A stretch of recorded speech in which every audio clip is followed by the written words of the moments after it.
ginawa niya sa bato. Kaya yung ginawa niya sa bato. May drawing siya.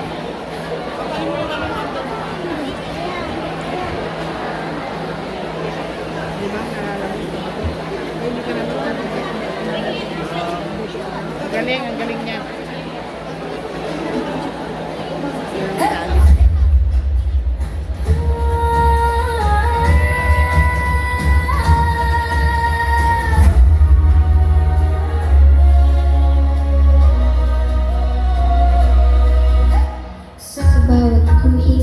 May kwento, at sa bawat kulay, may pinanggagalingan.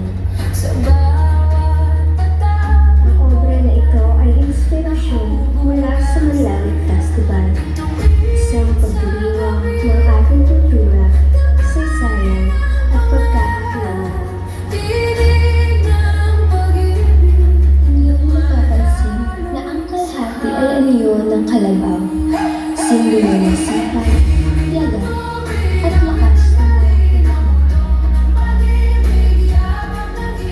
Ang kabilang bahagi naman ay isang mangga, sumasagisag sa ating mga palawigyan, sa ating damdamin, katatagan, at pagkakaisa bilang isang komunidad. Katulad ng isang mula, tayo'y hinuhubog at hinog ng panahon. Matapos ang bawat maasim na karanasan sa buhay, pinipili natin maging matatag. Nananatili tayong nakatayo, lumalaban, at patuloy na sumusunod. Dahil ang totoo, hindi ito simpleng pagpilihan. Ito ay kwento na kung sino tayo. Hindi ba't kay sarap maging isang pangalaman? Sa gitna ng bigat ng mundo, minsan nakakalimutan natin ang ating pinagmulan.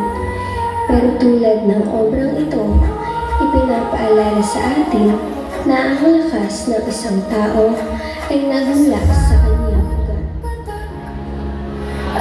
Ito ang Manlawig, hindi lang isang pistahan, kundi pagkakakilanlan.